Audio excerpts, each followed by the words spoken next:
especially in the month of September. Happy new month to you. With the prevalent cases of coups in Africa, one begins to fear the worst in terms of whether truly the foundation of democracy has been well laid in the continent. The July 26th coup d'etat in Niger seemed to have pitiably been the concern of the continent, not least the Economic Community of West African State, ECOWAS. While that has festered, another popped on the radar, Gabon, on the 30th of August 2023 in the immediate aftermath of their election. A quick look at how Africa has fared in terms of coups and a bit of the timeline would leave one perplexed with the soaring cases. In 2020, there was just one coup which happened in Mali. In 2021, 5 countries experienced military interventions, and these countries include Chad, Mali, Guinea, Sudan, and Niger. In 2022, there were also 5 attempts, with 2, both in Burkina Faso, succeeding. In 2023, the Niger coup spinning and Gabon following behind. Out of at least 242 successful military coups that have occurred globally since 1950, Africa accounts for the largest number at 106. On the platform this morning, the unfolding coup d'etat in Africa will be our concern, and we'll want to find out truly what could be the reason for this, and maybe profess solutions. And then, I mean, it's becoming concerning, isn't it, with how it has been how it has been unfolding here. And I have joining me virtually, I have Ben Udechukwu, a public affairs analyst, joining me virtually. Good morning, sir. Good morning. How are you? Great. Good to have you join the platform this morning. Thank you very much. All right, I would love to start this way. Looking at the growing trend of coups in the continent, what is this all about? Well, it validates that Africa is still backward. Africa is still a developing continent. No matter what the intention is, if you sack a democratically elected government and replace with a junta, we believe that the worst democratically elected government is still better than a military regime. So it simply shows Africa is still backward, and we have a lot of work to do. Okay, now let's look at what could be the cause of these very coups we've seen experienced across some countries in the continent. One will look at it and feel there are internal influence of people. Who, I mean, what does it take to even make this coup possible? What does it take from the country, from within the country, to make this a reality? What does it take? Well, if you go back to primary principles of government, you remember what they taught you in school about reasons for military intervention. One of those reasons is foreign interference in politics of a national entity. Across Africa, what we simply see is some of these countries that colonize them are extending their interests in new colonialism. So what you see playing out in Africa is that of conflict of interest between the countries and their colonial masters.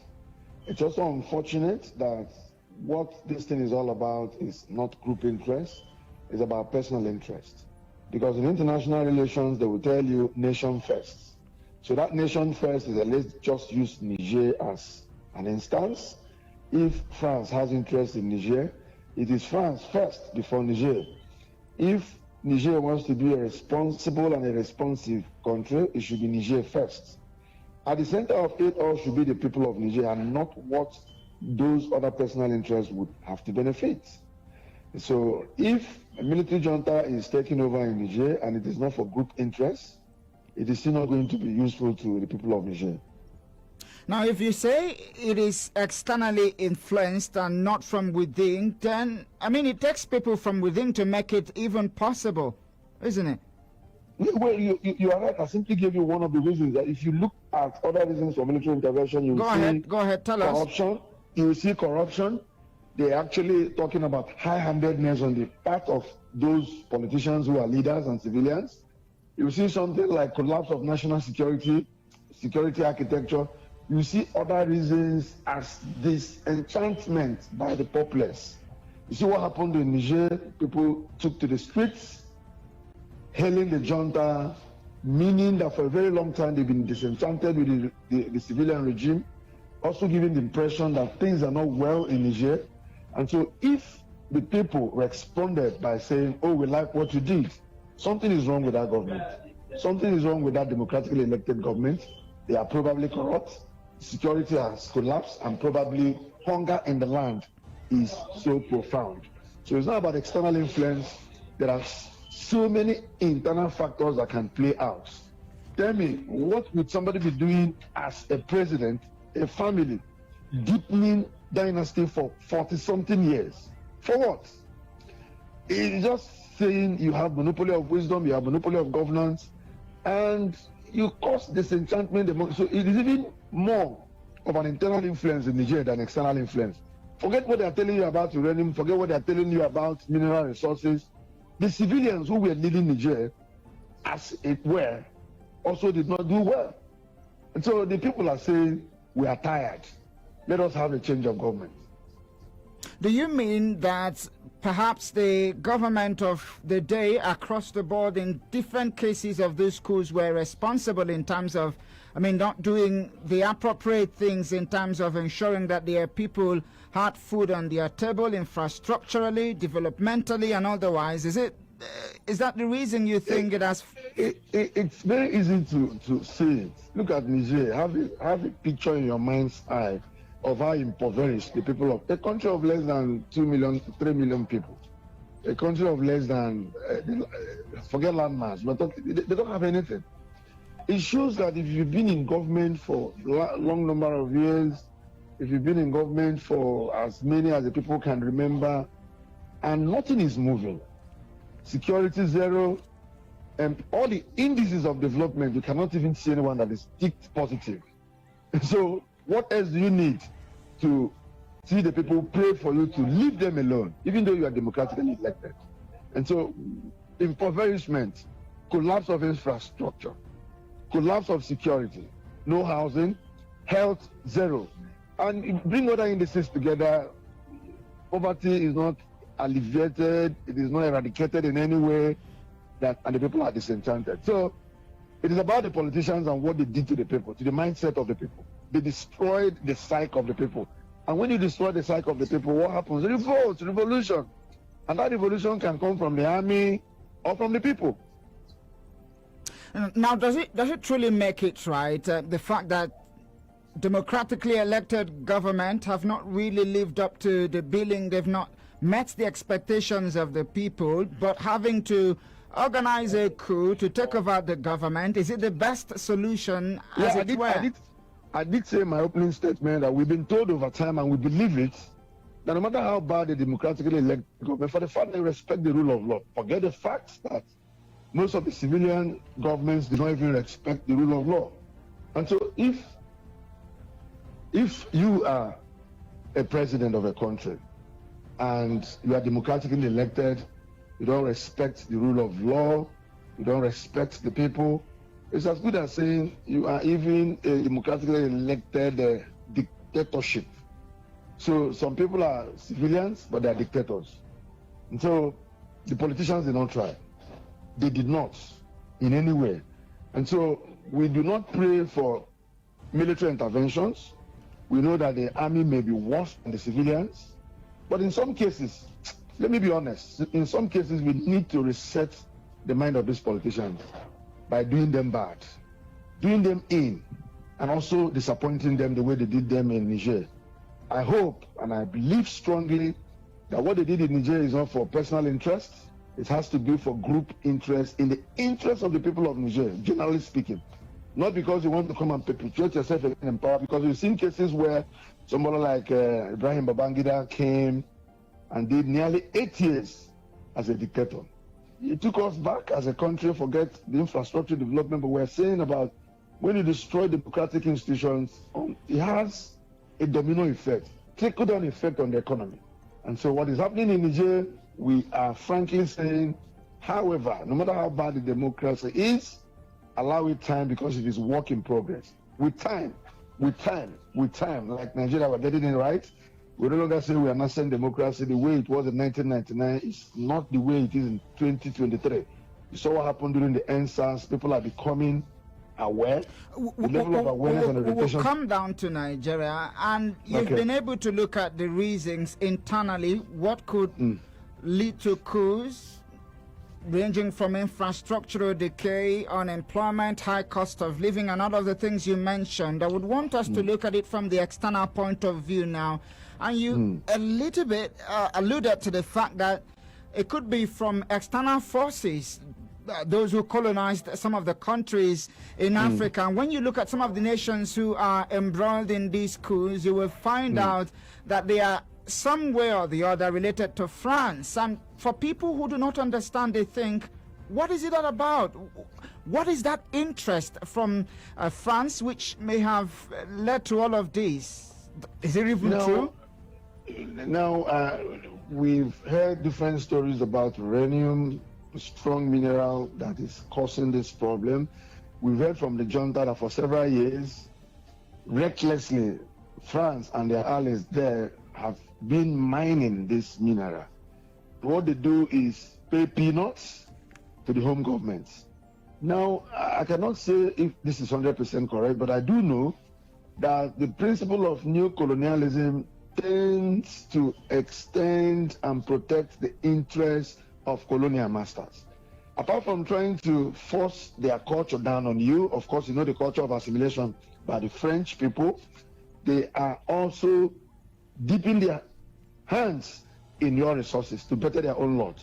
And so what the junta is saying is, France, you've been making us dry. France, you've been taking our mineral resources and giving us peanuts in return. If you are interested in these resources, site your factories in Niger, employ our people, and let our resources be responsible, useful to us in developing our nation.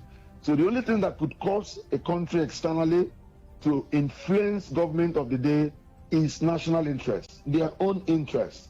So let us assume, without considering, that France has interest in minerals in Niger. If they do, what they simply need to do is to perpetuate a government that will keep supporting and advancing their cause. Any government that will not advance their cause, naturally they will antagonize that government, they want to pull that government down. But let's believe that the junta understands that external influence from France is not going to be useful to them, and they want to address it once and probably for a very long time. Now, let's come down to the nation Nigeria. We must have to accept as well that the impact of the coup in Niger must have touched us in one way or the other. The fact that our president is the chairman of ECOWAS, Authority of Heads of State and Government. He is in charge, and he's been leading the cause to ensuring that there is that kind of flipping the switch and ensuring that it is back to democracy there. But looking down into the country, and especially placing our hands on some of those things you mentioned are internal causes of coups. Should we be worried as Nigerians? Should we be worried that this is coming closer to our doorstep? Well, you already know that Nigerians expressed anger at some point in our national life in 2020, 2021, or thereabouts. Now, there's no point even in denial. Most of the reasons that trigger military intervention, those reasons are happening in Nigeria. But we have to be circumspect. We have to be very careful. We have to look back and say, is there any possibility of having a remedy? Is there any possibility of having a way to cushion the effects of these things that are happening in Nigeria? We have a new government in Nigeria, and they deserve a benefit of doubt. I listened to the president of Nigeria, Bola Ahmed Tinubu, a few days ago, saying it is wrong for Nigeria to keep borrowing, using more than 97% of their earnings to service debts. Now, that is showing sincerity of purpose. He is saying, I understand that because we service debts, there are no good roads, Hospitals have collapsed. The health system is not in existence. Housing policy is zero. The security across the country is also yearning for attention. So because he has indicated interest in solving some of these problems, we could still give him benefit of doubt. But whether we are close to it is no doubt. Whether the red flags have all been raised, no doubt. Whether Nigeria is sitting on a precipice, no doubt. But we want to believe that the institutions that could cause this change of government, they understand that democracy for us is still better than the military rule. Now, I mean, more often than not, we are regarded as the giants of Africa. Even from outside looking in, the world believes that we take the first step and others in Africa follow behind. Do you think we've actually laid down a marker in terms of our democratic principles, the tenets of democracy all around? Do you think we've epitomized the same, especially in the eyes of fellow African countries, given the incessant coups which has become a norm and should be aborted as quickly as possible? Now, if we've been able to cumulatively maintain democracy for 24 unbroken years, it shows we are getting there. However, it does not remove the fact that we also have our own challenges.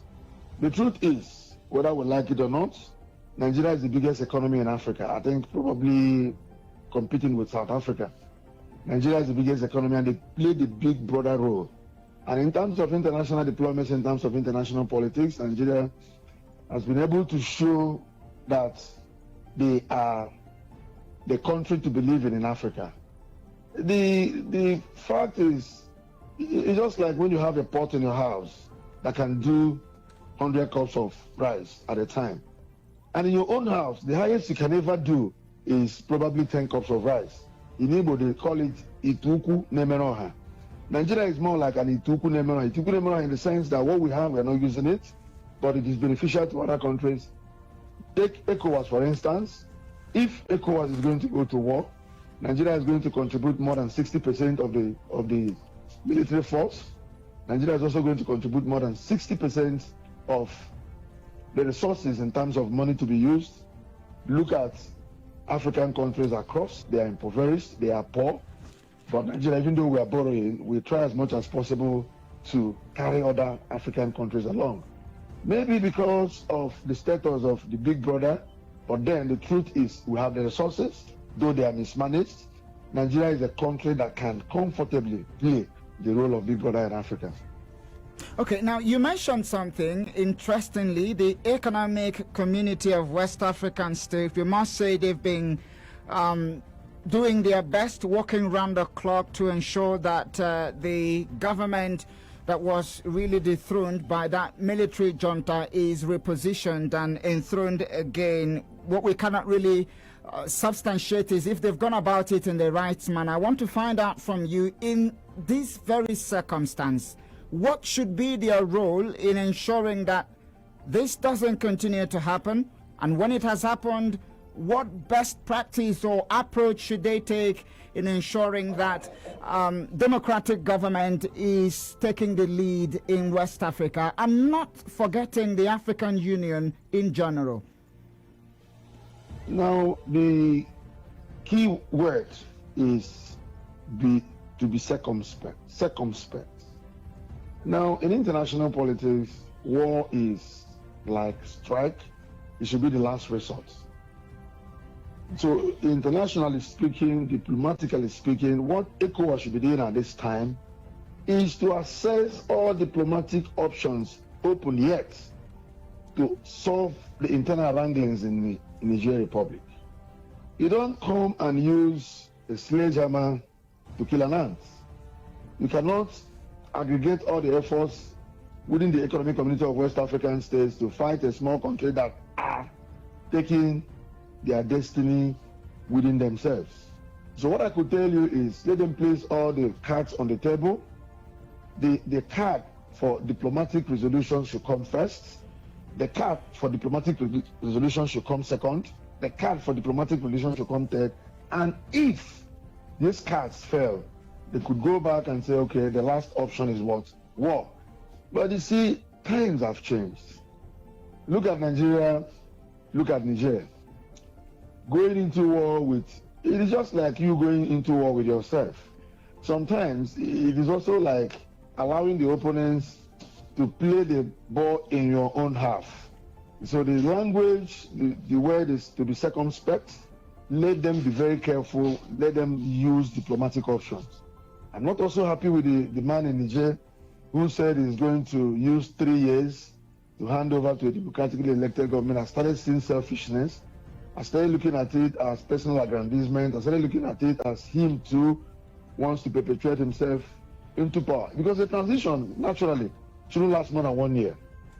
And so ECOWAS are also looking at the man with, they are looking at him as a man who actually does not mean well for the people of Niger. So in all, they should consider the people. They should consider the effects of war. They should consider the consequences of going to war. They should also consider that little economy called Niger and the need for the people to live. So ECOWAS at all times should please look at diplomacy and those options open to them. If you are just tuning in, it is the platform, the pinnacle of all discussions, and I've been speaking with Ben Udechukwu, a public affairs analyst, looking at the state, the worrisome state of coups ongoing in the continent, despite the fact that we're in the 21st century. I mean, this should have been a far cry, but it isn't, and that's what we are looking at this morning. Before I let you go, now, we've looked at it as from the reactionary point of view, but in terms of being proactive, what should be done across the board by African leaders, taking our president, for example, President Bola Tinubu, what should he do to ensure that things are rightly done? I mean, things are going in the right direction for the people and avert this, which appears to be an impending danger. You see, we have a Bible, we have the ground norm. When Ahmed Bola Tinubu was sworn in, he attested to the fact that he is going to respect the Nigerian constitution. I think what we should do here in Nigeria is to go back to look at those fundamental principles of state policy. We should look at that thing that is in chapter 1 of our constitution. We should look at those things a government should do to the people and for the people. What the president in Nigeria should do to avert this is to go back to the drawing table and look at how to cushion the effects of hardship. Remove subsidy, all were good. But the trickle-down effect or the impact of that removal should be felt by the people. The people are suffering. They cannot even access transport. They can't access hospitals yet. And you are also talking about policies that make you look like you do not have the interest of the people at heart. Why would you be telling us at this time that you are sharing money to households, whereas you can, generally speaking, do our roads, get our hospitals functioning again, look at infrastructure, look at our educational sector, nothing is happening. We cannot even access education in Nigeria. So what they could do is go back and look at those principles. You took a vow, you took an oath, you affirmed that you are going to protect. Give us education, give us security, give us good housing, give us employment, and ensure that the welfare of the people is at the center of everything you are doing.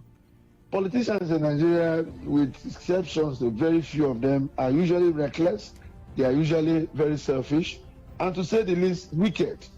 Wicked in the sense that they consider themselves alone. You do not do something as a public officer, as a public servant, do it in a manner to favor or advance prebendalism, your friends, your family members alone. We are talking about something that should benefit everybody.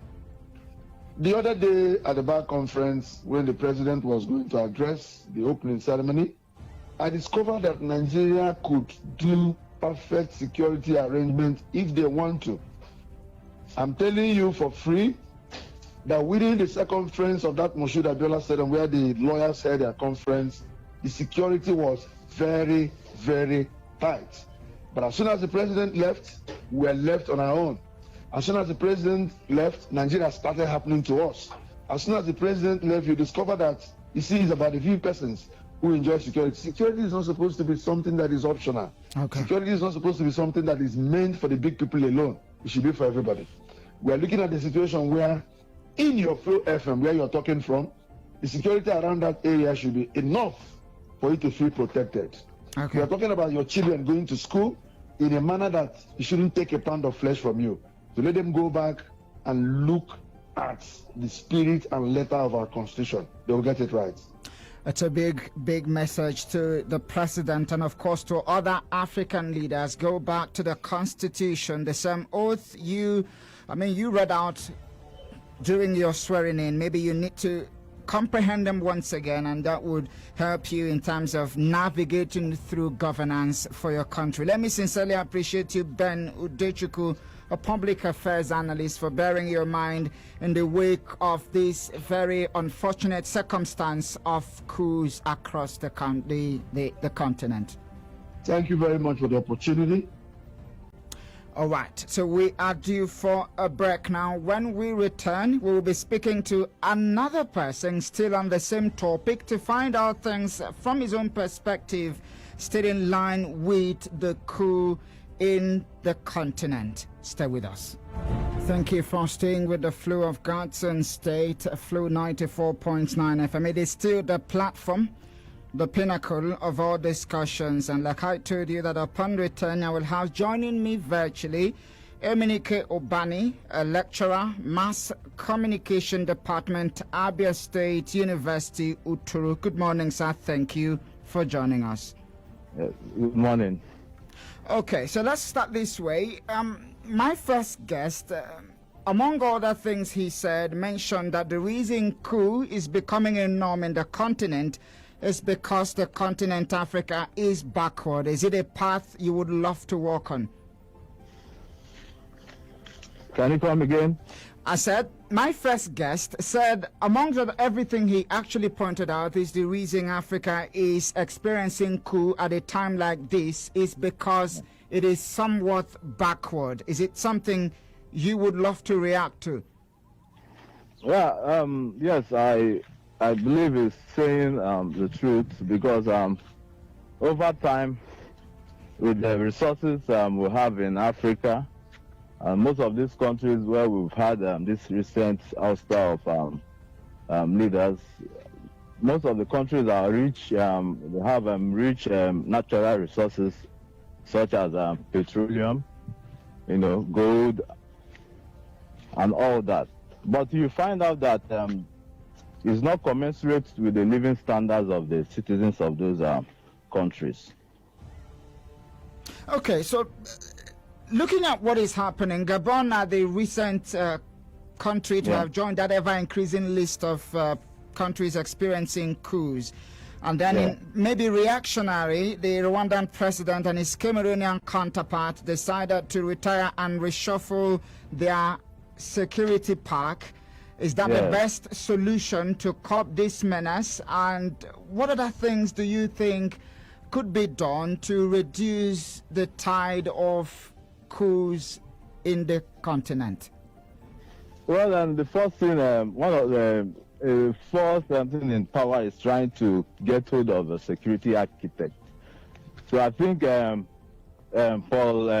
Kagame of Rwanda and Paul Biya of Cameroon are reacting to the recent coup in Niger Republic, which took place on July 26, 2023, and that, of course, in Gabon.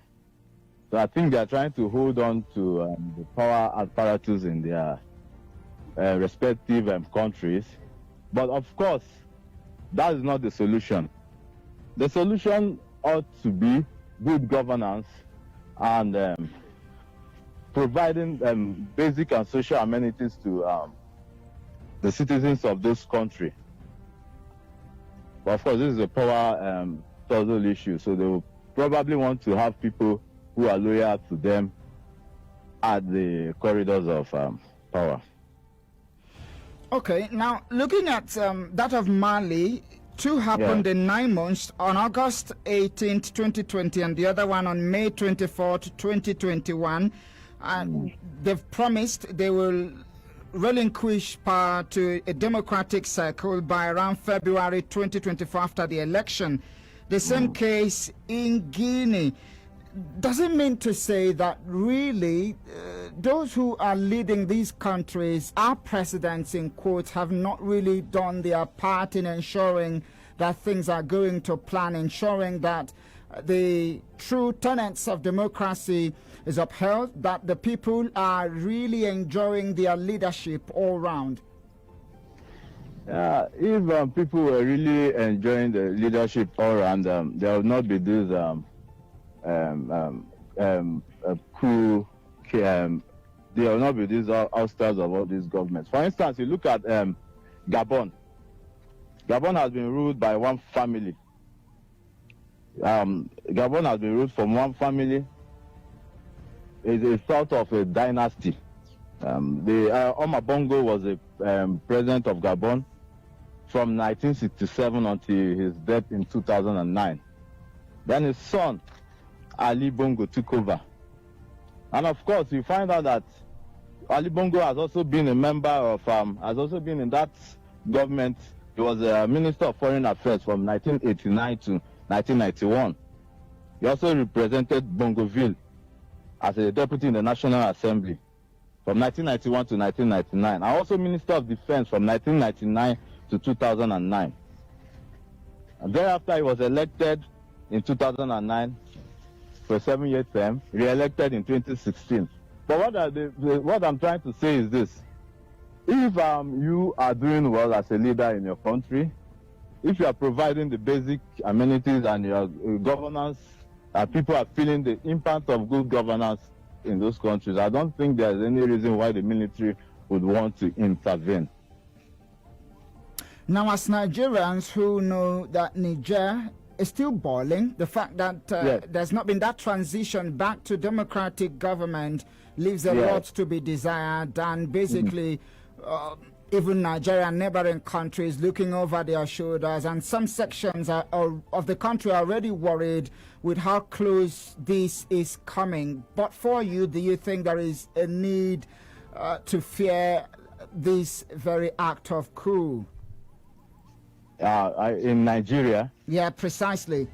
In Nigeria, no, I read one of the media reports, but no, I can't attribute or cite exactly where where some of the military officers were summoned and told, if you won't be loyal, you find your way out. But I don't see such a thing happening in Nigeria at the moment. But I would also urge those who are in charge to be up and doing.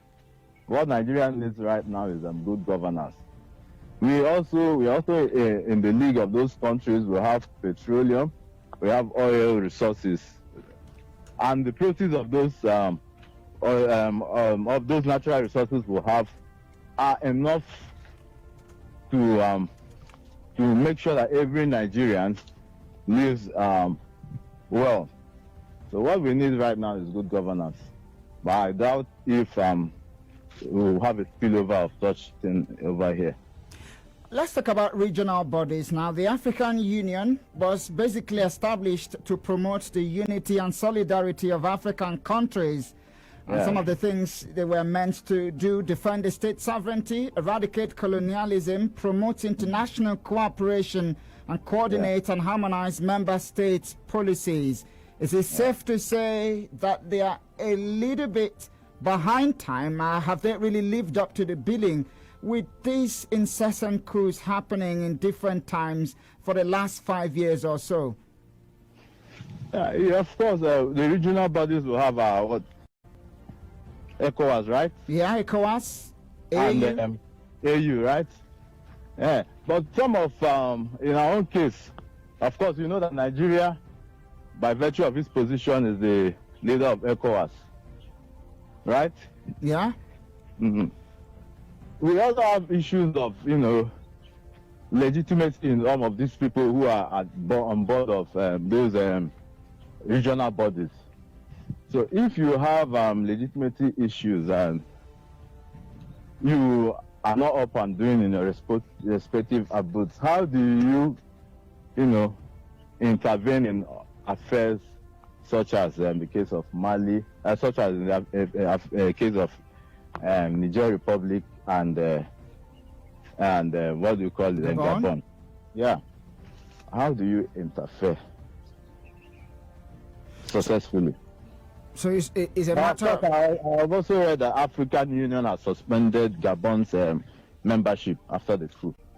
Well, that suspension, does it still have any effect on what the leadership is going to do over there? The new junta, which I learned is also the person in charge is also a cousin to the to Ali Bongo. He's a cousin of Ali Bongo. So it appears to be a systemic problem. Is that what you're saying? Yes. A systemic problem. Let's get your take in terms of solution now. Most of the things we are talking about are reactive.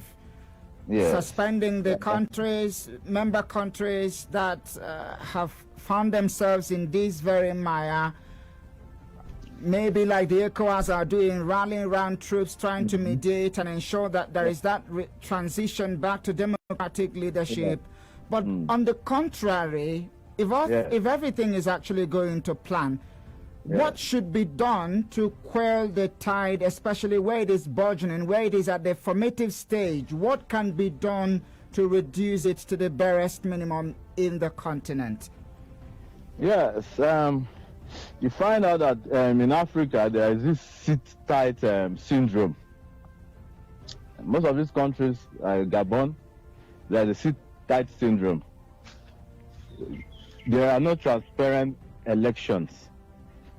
Because I know at the eve of the election which took place in Gabon, I read that even the social media was suspended. People could not comment on the social media. There was massive, what do you call it? It was marred by numerous irregularities and all that.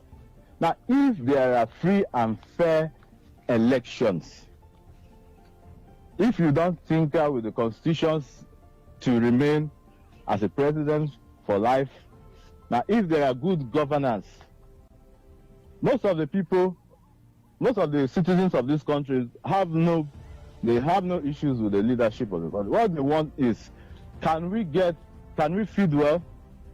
Can we have access to lights? Can we have access to food? Can we have access to good roads and all that? So if we have most of these things in place, I mean, it will help to, curb the rise of these military insurrections.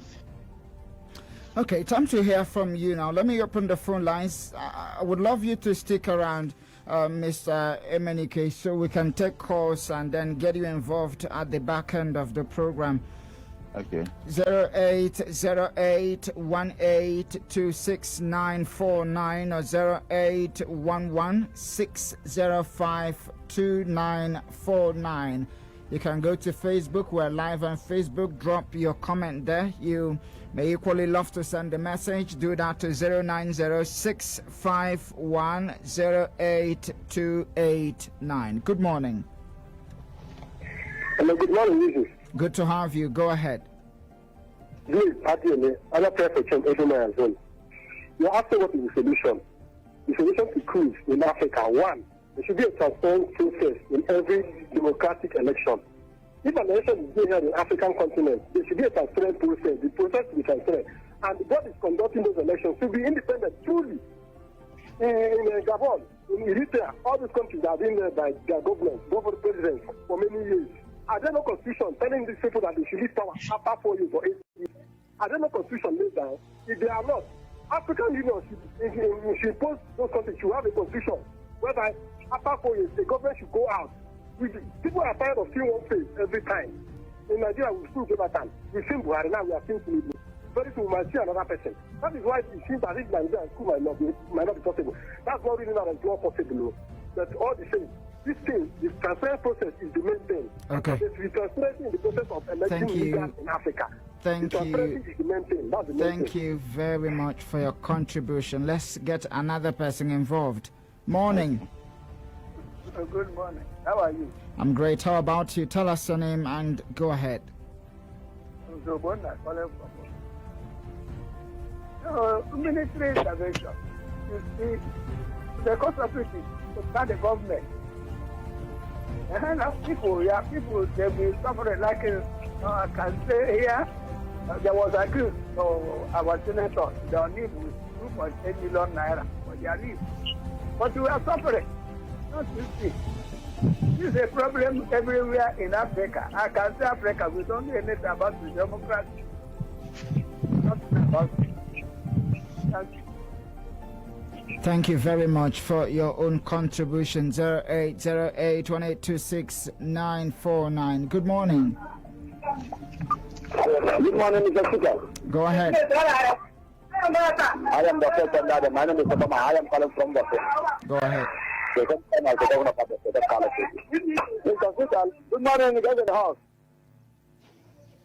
Let me talk about Coup in Libya and Gabon and Niger. I am telling the leaders in Nigeria, let them be careful for the masses. How can somebody be in power for something years, one family be in power for something years? Look at Cameroon. The man in 90 years in Cameroon is leading Cameroon like for 40 years. Which one is that one? Is it another person for that country? Or is it the only that family, the people in Cameroon? Is the only person, is that person is the person they for Gabon? Let the masses be delicate because the military have taken over from that place. I am warning the president of this country and the governors of the state. Let them be careful of the masses. Such a thing cannot happen in Nigeria. Thank you very much. Thank you for your own contribution. Let's take another call. Good morning. Pleasant morning to you. That got it. Good morning. Good morning. Good to have you. Go ahead. Good morning. My name is Emmanuel. My take is what the address has just said. The military, the civilians. Let us look at what the military can do and what the civilian has done. If you look at Nigeria today, it was the military that used the four refineries. It was the military that used the Kenyan country. It was the military that created the whole state. It was the military that created local government area. It was the military that moved Lagos to Abuja. What has the civilian done? Tell me what is only person do. Find out the people's money. I don't know. And that's why all these queues everywhere. And it's coming for, I think this queue in Gabon is a pointer to our judiciary. I think the needful is done to continue everybody. Thank you. It's important as well that while you are expressing your displeasure and reprimand for what is happening, your usage of words should be very, very cautious. I hope you understand. This is a radio. Good morning. Good morning, Victor. Thank you for joining us. Name and location. Yeah, this is Sanjoko. I'm calling from here. In fact, I disagree certain times and some areas when people advocating democracy in Africa is better than military rule. That is not in Africa. That is in the Western world. For us here, I have not seen any benefit of democracy, especially here in Nigeria and in other African countries. What we are seeing here is opposite side of it. Can you imagine electoral fraud? The Western world will not condemn it, but in their own, they will conduct it in a manner that it will be accepted.